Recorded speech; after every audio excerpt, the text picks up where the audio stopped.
Hello everyone, hope you're doing well. So in this video, I'm going to be taking a look at Darth's fundamentalist God, his precept God. However, there's going to be a little twist to this because there's going to be a character by the name of Tom, and he is a new Bible student, and he's trying to find out more about the Bible, about God, about the Trinity, about even Gary's position or what Gary is talking or telling others. So he is in the server with Gary listening to this. And we're going to take a look at some of the definitions that he uses to describe his God. We'll also be looking at the attributes that he uses in order to describe this particular God. Okay, now I want to point out real quick that in this video, I'm going to be showing some things that I have never posted before. And I think these are things that very few people have actually seen. In my YouTube channel, I have right now 1,407 videos.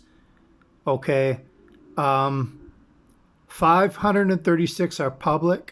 The other 871 are both either unlisted or private. So 62% approximately of my videos are either unlisted or private. Now, I'm going to go back to this Bible student by the name of Tom. And let's just say one night he is in Gary's server and he's listening to the following. I just wanted to know, you said you were a Christian. Do you subscribe to the Trinity? Irrelevant, but yes. Okay, you do. Does the Bible use the word Trinity? No, it doesn't. Okay, does the Bible teach the Trinity? As far as I can tell, it does not explicitly teach the Trinity. Oh, it What really is does? this? Then you're not a Christian then. Is this 20 questions? The term uniformity or regularity of nature does not have to be explicitly stated in the form of nomenclature. We can derive from various texts throughout the Bible in the Old and New Testament, and starting with the first chapters of Genesis, that God has created a very orderly and regular world. This is very easy to glean, and that. And Tom is very interested in finding out more about this particular Trinity, but he has a little chat with Gary, off to the side, where Gary tells him that the most important thing, for example, in this case, the actual word Trinity is not found in the Bible. But what is more important basically is that if you take a look at certain passages and you cross-reference them with other passages, then in context, that is what you'll find in the Bible. You'll find a Trinity or a triune God. You'll find the concept. So that is the main thing. That would be the important thing to remember. So it's not so much whether or not you find the word, but the main thing is the concept. Now first, I want to play a couple clips here because I know that when I do this video, there will be some skeptics, and especially the preceptors may object to some things I say. So it's very important for me to point out right away that they do not know what my worldview is, and neither does Darth Dawkins. Are you a theist or an atheist? All I want to know is, before he begins his debunking of my worldview and my line of reasoning, I'd like to know from what frame of reference he's coming from. This guy has yet to identify what his model of reality is. So take the quiz, 100% proof he's a liar. Well, before you begin your debunking of my position, what is your worldview? Are you an atheist, a theist, what? Let's see if we can discuss something of real substance here. Yeah, okay. So before you begin your debunking, I'd like to know, are you an atheist or a theist? Debunk. So, Mr. Debunked, are you an atheist or a theist? Now, it's very important for me to point out that I overheard a conversation, or part of it, where Darth was referring to a particular social media account and saying that I think either one or some of his contacts thought that it might be one of my accounts. Now, I checked actually on social media, and I think I may have found the one that he could be speaking about, okay?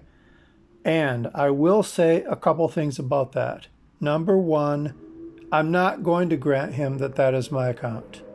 He says he is a very private person. Well, so am I. I don't have to give him that information. And number two, if you look at some social media, you can see that it dates back several years ago.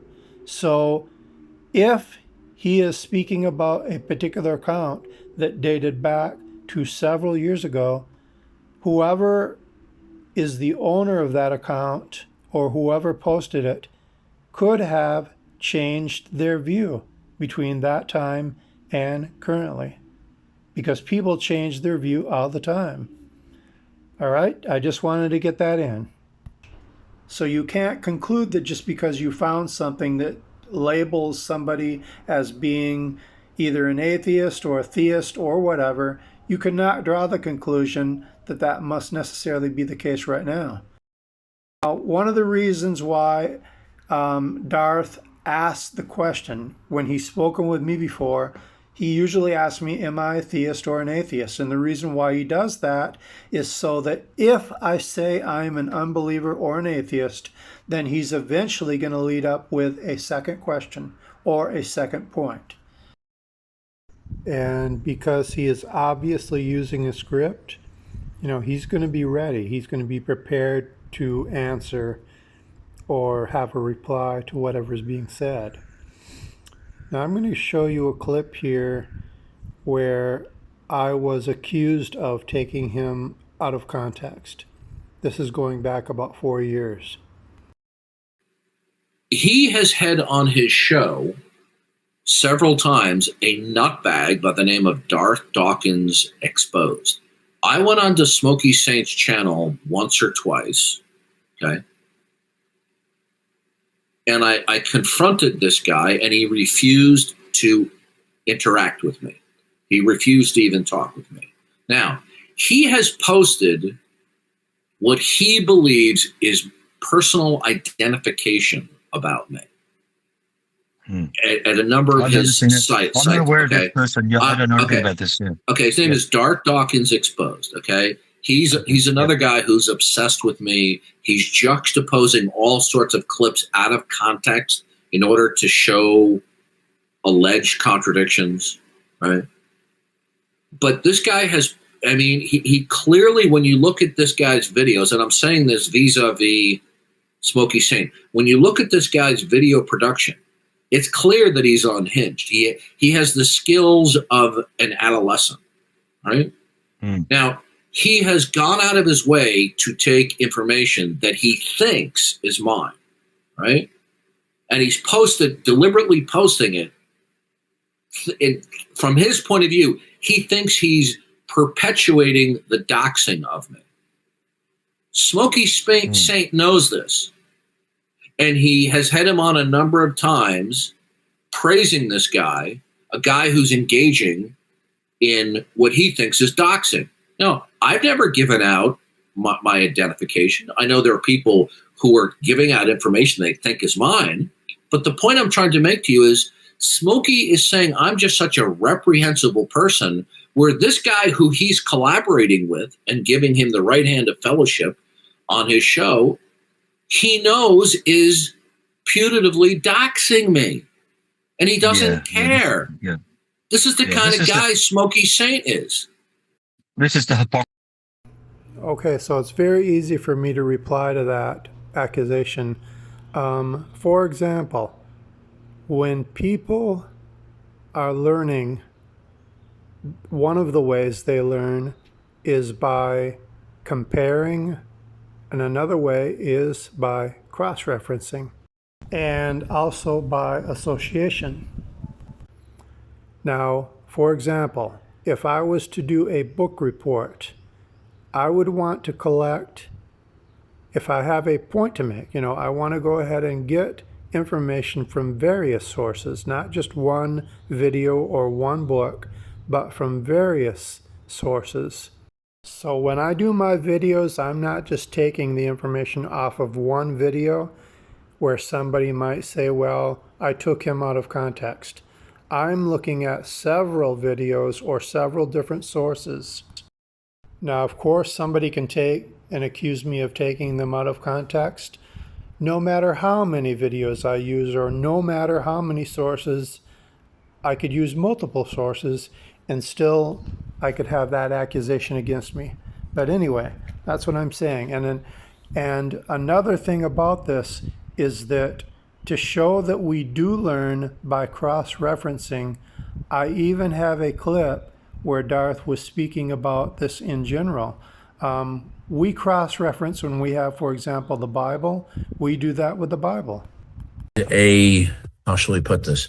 These terms are just simply clarifications or amplifications of what God has already revealed. Okay? Okay. For example, you won't find the word Trinity in the New Testament. You're not going to find the hypostatic union. But contained within the various passages, when we surmise these passages and cross-reference them, we can draw logically necessary conclusions from these stipulations, of which the Trinity and the hypostatic union is. Right. Okay, so now let's say one night Tom is online and he is listening to different things that are related to precept, and he hears the following. And by the way, the audio on this was very poor, the audio that I was recording off of, so I added text.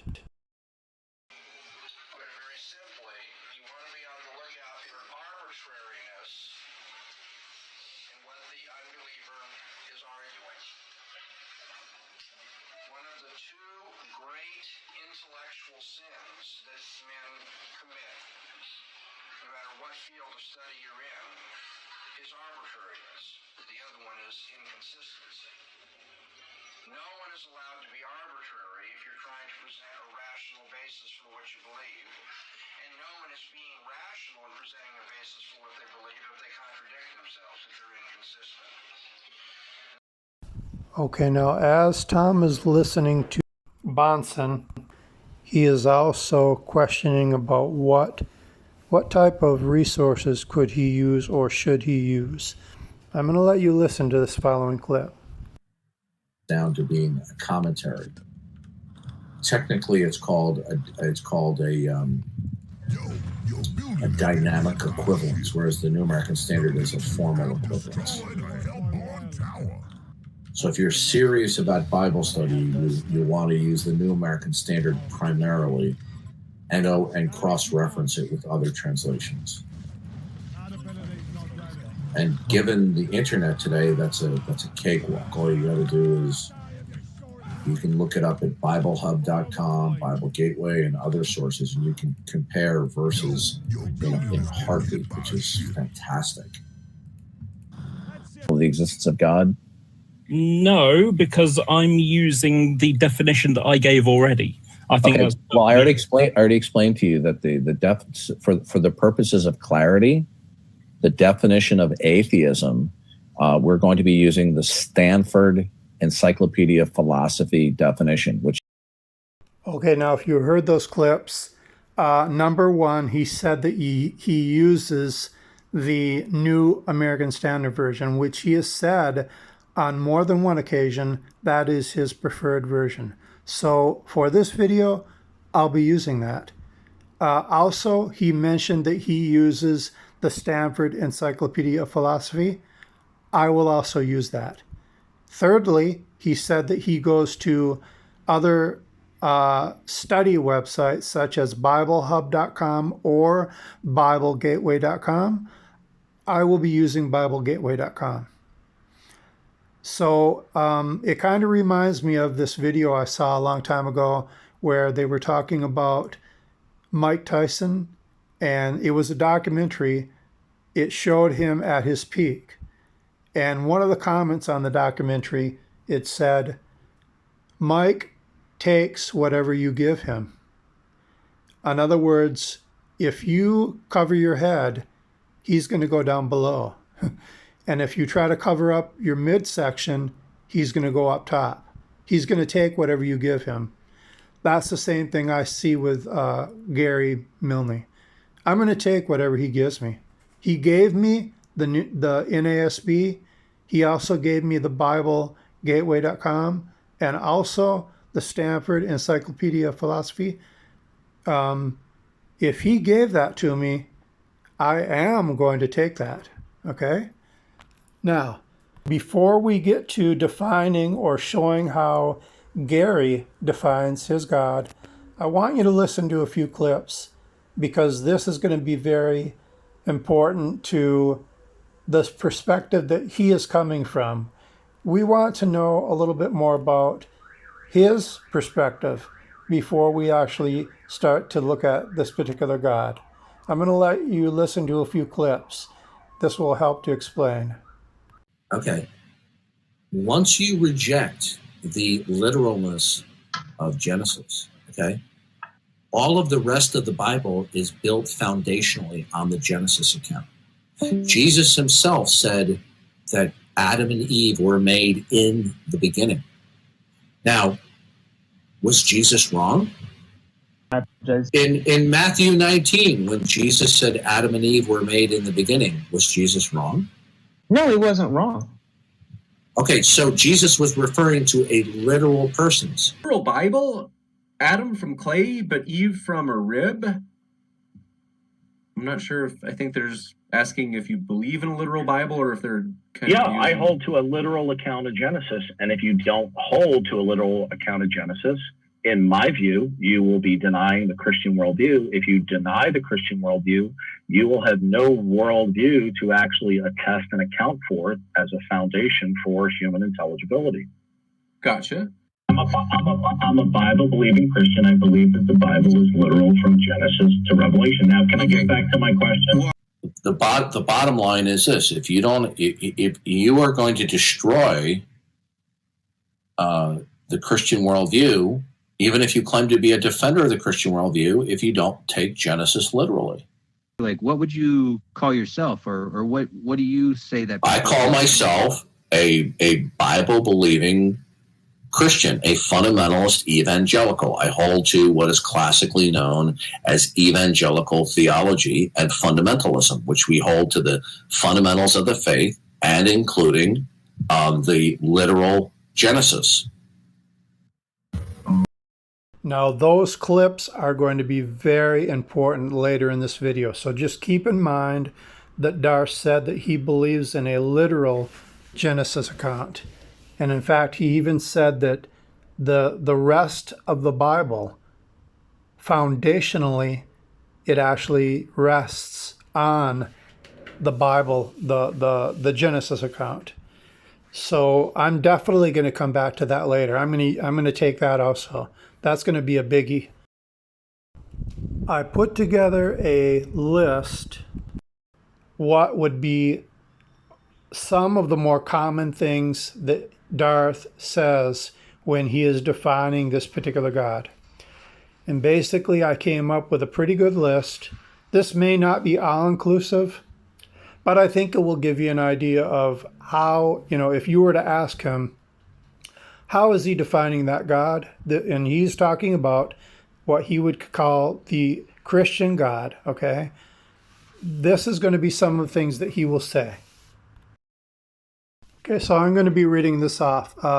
God is defined as the ultimate authority, being triune, the Principia Ascendia, metaphysically primary, that which is transcendentally necessary for everything, the ultimacy of reality that provides for all contingency, the source of why things are the way they are, the supreme being and the creator of all things that are not himself.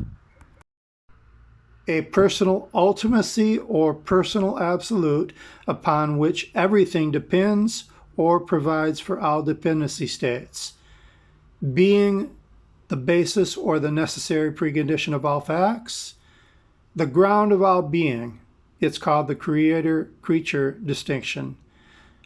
He's also defined as having made himself known, being revelatory, that which is ultimate and the origin point of all things that begin, the eternal creator, that which is fundamental to all of reality, sustainer of all things that exist. He is a conscious being, a mind, the source of all possibility, that what is eternal and the source of, and basis of temporality, and the source of all temporal facts. Okay, now in addition to what you just heard, Gary also has spoken about what he would refer to as a minimalist definition. All right, let's see what he says about that. He said that God is fundamental, ultimate, is a mind, creator, eternal, source of all possibility and impossibility, the necessary precondition of all facts, the supreme being, non-dependent, non-derivative, and the sustainer of all things, not including himself. So that would be what he would use as what he refers to as a minimalist definition. Now, he also assigns other characteristics or attributes. Now, some of this may be a repeat of what you've heard, but he will say that only God is necessary, fundamental, immutable, ultimate, the only necessary entity, absolute, self-contained, and eternal. Okay, now on that list that I read off, there's going to be one key word, the word absolute. And this is how he would define it. Absolute is not anything can happen. It does not begin to exist. It's not dependent. It doesn't change. And it's self-contained, meaning it cannot be derivative.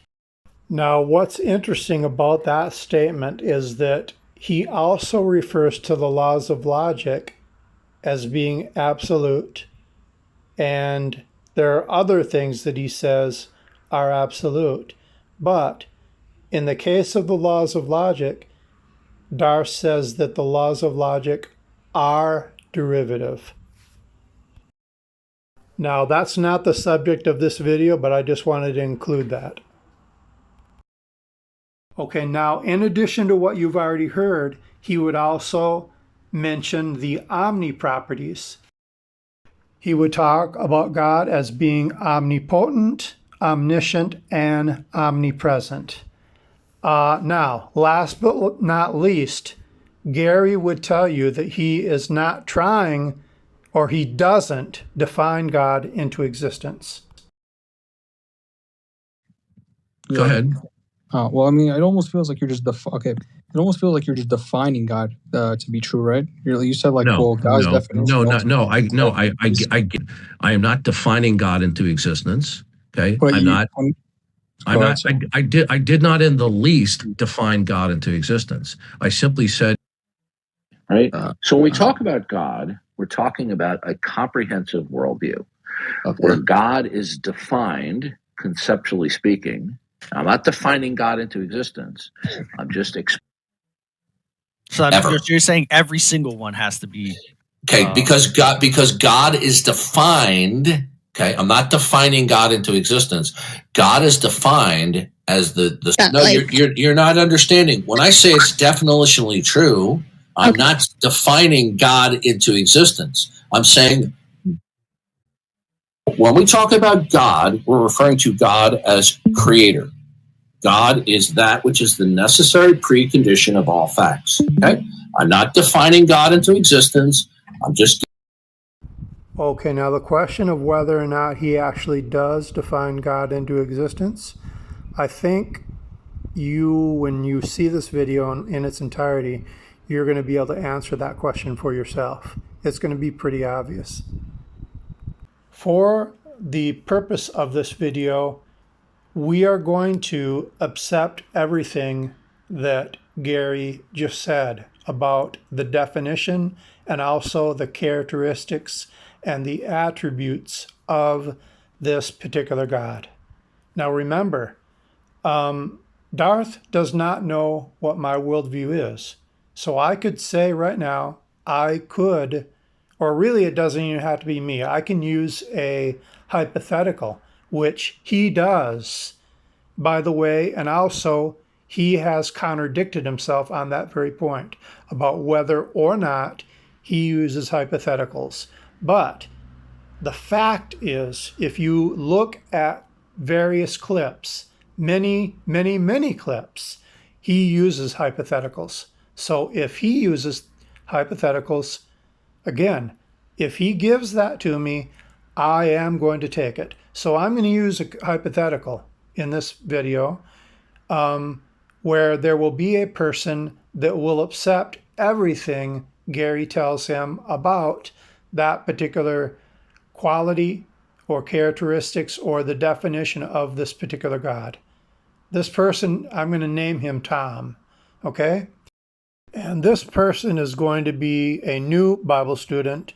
And when he's listening to Gary, basically what he's going to be doing is just agreeing with him. You know, he's going to accept everything. He's basically just going to be shaking his head while Gary speaks with him, or while Gary speaks to the room. So in other words, we have Tom and Gary. Okay, so Tom is going to accept everything that Gary tells him about this fundamentalist God and how he is defined. Now, another thing we're going to say hypothetically is that this person, Tom, is a new student. He's a new Bible student.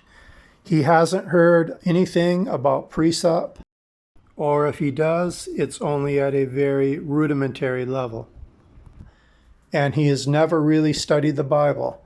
So he is going to be listening, and he is going to be taking notes on what Gary says and some of the things that you've already heard.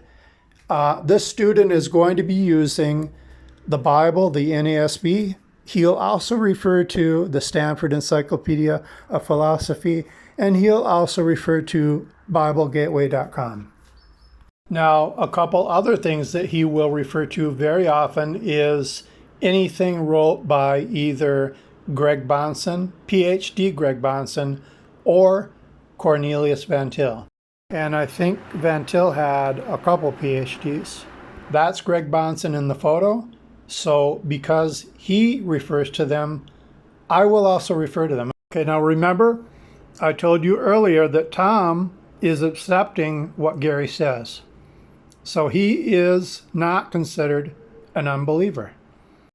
Now, in the following clip, Gary was asked how he became a Christian, or how long had he been a Christian, and this is how he replied.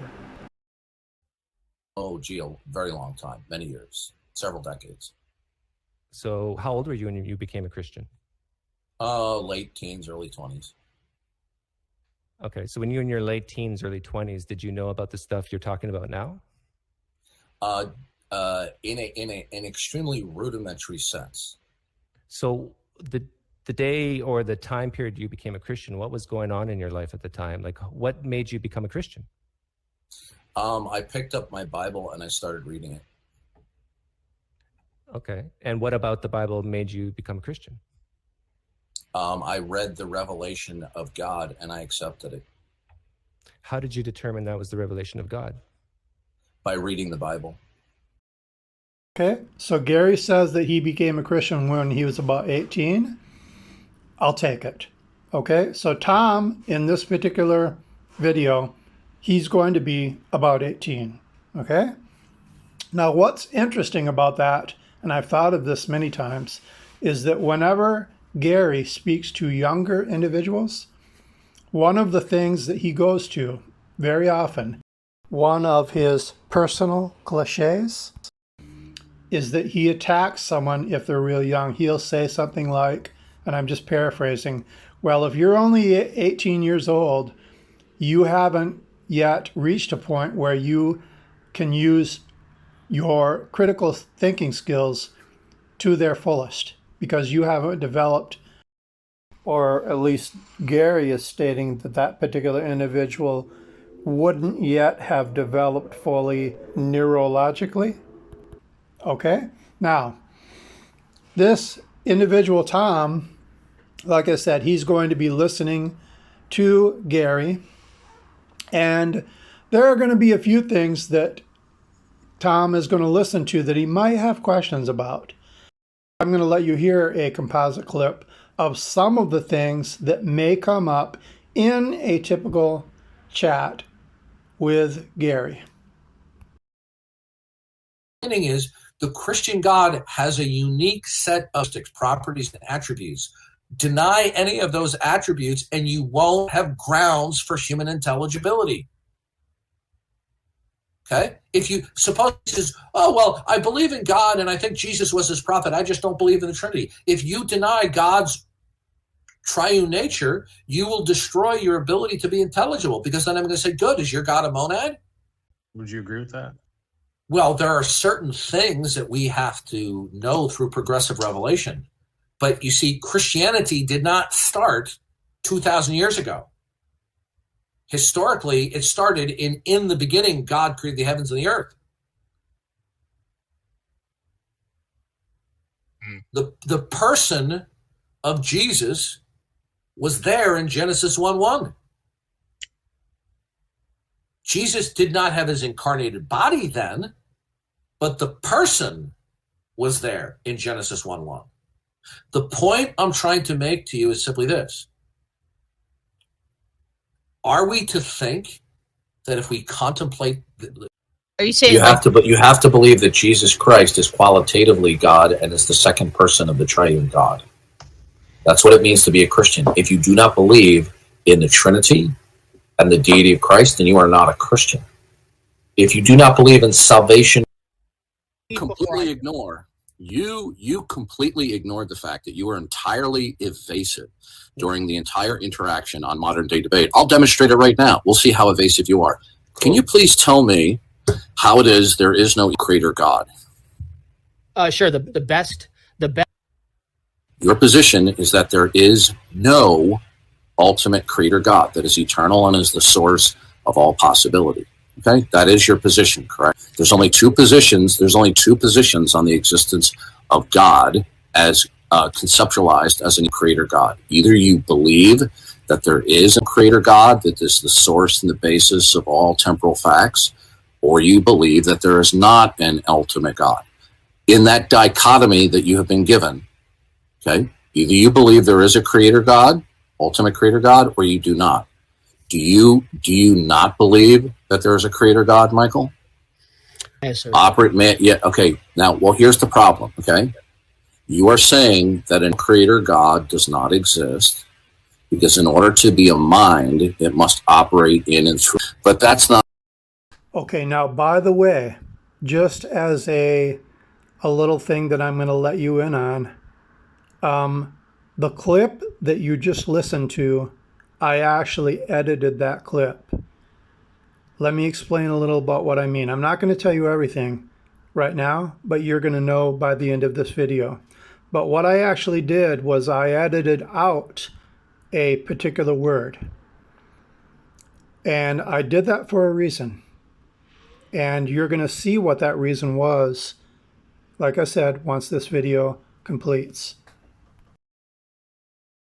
Okay, so remember what Greg Bahnsen told us to look for. A couple things, at least. He actually mentioned 4 things. Well, actually, Tom is going to be looking for are inconsistency and arbitrariness. Okay, now,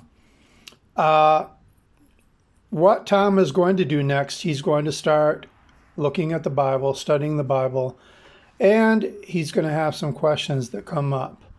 One of the questions is going to be about Gary's fundamentalist God. And by the way, we are right at Gary's foundation right now, which is exactly where we want to be. We want to talk about Gary's foundation, which is his God. That's the perfect place to start. So we should actually take his advice when he says something like, you need to start with God. That's exactly what we're going to do. So we're going to take that. But also keep in mind that if you listen to Darth, he has many so-called starting points. If you go to my quiz, I think it's the very first question, you'll see about 10 of them. We know that Gary says this God is a triune God. He is a Trinity, Father, Son, Holy Spirit. And he mentioned quite a few different characteristics, attributes, definitions. And let's say Tom starts to take a look at some of these definitions or some of these attributes. I'm going to go to the Bible Gateway right now, which is one of the things that Gary said. He referred to it. So we're going to go take a look at BibleGateway.com. This is what you'll see at the top of the web page when you go there. You'll see a little field where you can enter a passage or a keyword. And in this case, we're going to enter the word truth. And we're going to go ahead and we're going to click on that little magnifying glass. And what it will do is it will come up with every case in the NASB, which is the one we're using, 186 times the word truth is used in both the New and Old Testament. So this is basically a search engine for the Bible. And another good thing you can do with this is you can add multiple words. Like I just entered the words heavens and the earth, and it will find that series of words. You know, it'll give you all of the cases where that particular series of words also appears. And you can switch different types, or you can change the version. You know, you could, for example, go from the NASB to the King James, or even to a Chinese translation if you wanted to. There are, I think I said earlier, if I haven't said it yet, there are 63 different versions to work from. All right, so Tom has been listening very carefully to what Gary is saying. And now this following conversation might be what could be the, I guess, defining moment for Tom, because he's going to overhear a conversation. Here is that conversation. Look, did you make the positive assertion, nobody knows the nature of reality? Yes. Okay. Now, that entails that I and others of us do not know that there's an eternal, absolute, unconditionally non-dependent creator God who has revealed himself in time and space as the Christian God, and that he incarnated himself in Jesus Christ. That God has revealed that he is the ultimate nature of reality, and he spoke the universe into existence and created the sun, the moon, and the stars and earth, and he created angels, and he created mankind to live on this earth, to be happy and to love and enjoy him. Now, if your statement is true, that nobody knows the ultimate nature of reality, then Christianity is necessarily false. Do you have a defeater that Christianity is false? My story is so cool. I am not asking. Okay, so now if you listen to that clip very carefully, you'll notice that that God that Gary was describing, that is what he would often, you know, the words that he used in that paragraph. He has used them many times before, multiple times. So in other words, Gary is referring to what he would say is the Christian God. In fact, he even said he's talking about the Christian God. He also talked about there was an incarnation, which would include Jesus as being that God. And I think he also talked about creation.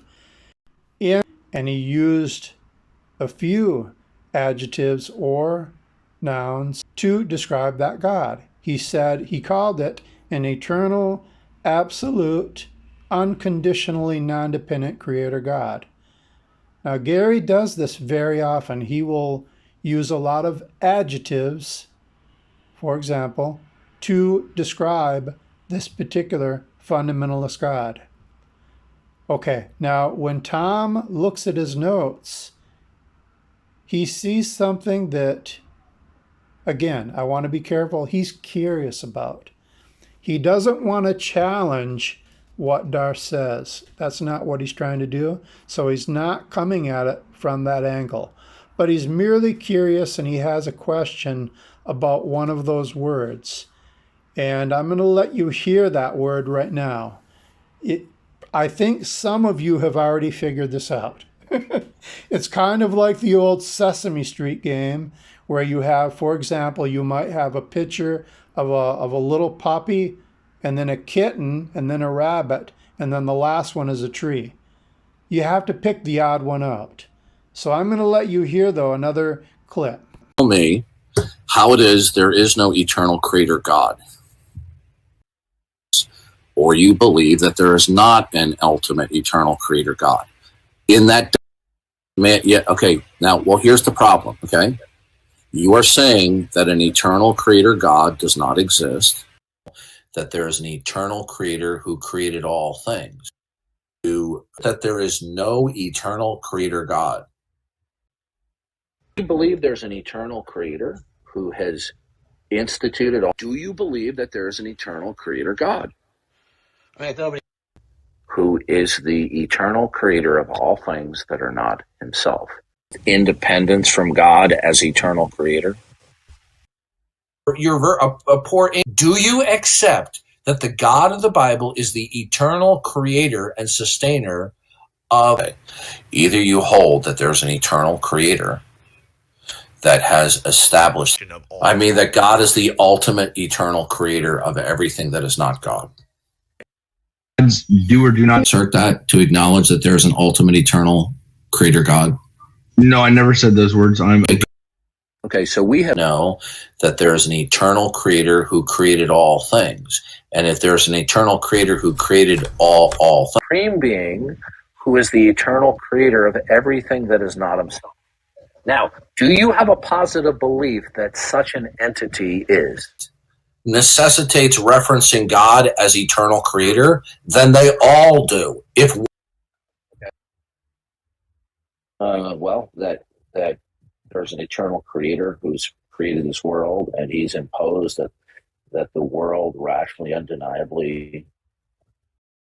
Okay, so I'm sure all of you have heard that. He repeatedly mentioned this eternal creator. And so when Tom heard that, he thought that was very interesting, you know. And, not that he doubted it, because of course, Tom is accepting the worldview that Gary is telling him about. So far, he's right on the same page as Gary. But Tom does have a question in his mind because he remembered earlier where Gary talked about the Genesis account, and Gary said that he accepted a literal translation, or he believed in a literal translation where he believes that God created the world in 6 days, okay, and then on the seventh day, God rested. All right, now the following day, Tom goes into the server again and listens to Gary again, and here's what he hears. Can God have properties? Can God acquire properties or attributes that he did not have from eternity? With his nature? No, because he's unchanging. No, I don't think that's possible. Good. Now you're speaking out of ignorance. So are you a Muslim? Yeah, but wait. Okay, so here's the problem. Is your God creator? Yeah, he is. Is your God the creator? Yeah, he is. Okay, did he possess that attribute from eternity? Yeah. No. He did. Yeah, listen, you're completely ignorant, okay? There was logically prior to creation, God was not creator. He only acquired that attribute when he created. No. He's when you're we not, say you're not understanding. when we say he has an attribute, You made a statement about my belief. Listen. If you're going to bicker with me, it'll be the end of the conversation. You don't know what you're talking about. Now, I do. Okay, in order to be creator, no, you don't. See, this is a perfect example of sophistry. Now, in a theistic worldview, okay, God only possesses the attribute of creator after he has instantiated creation. Logically, prior to bringing in creation, he's not the creator. He's just God. Oh. Okay, so let's just wrap this up a little as an overview. So Gary says that there is an eternal creator, and he is the same God, which is the ultimate authority. We cannot deny that there is an eternal creator, and we also cannot be neutral about it. But Gary says that there cannot be an eternal creator because that would mean that he would always have that attribute, which he didn't logically prior to creating. Okay, now, if you like what you've heard so far, it's going to get even better than this, okay? Let's listen to another conversation that Gary had. And this time, Gary is going to tell us what would be the ramifications or the implications, philosophically, transcendentally, or metaphysically, because according to Gary, everything is metaphysical. What would be the ramifications if someone were to either deny or to reject the idea of an eternal creator? Let's listen as Gary explains. It's that way for no reason. Yeah. So when we say to you, well, God is the eternal creator, you say, well, you haven't proven that. So, well, God revealed himself. Well, I don't accept that. So, atheist, then you'll believe in some God. No, I'm neutral to the other gods. No, you can't be neutral. That's incoherent. Explain. Okay. You can't be neutral toward the idea that there is an eternal creator any more than you can be neutral about being dead or alive.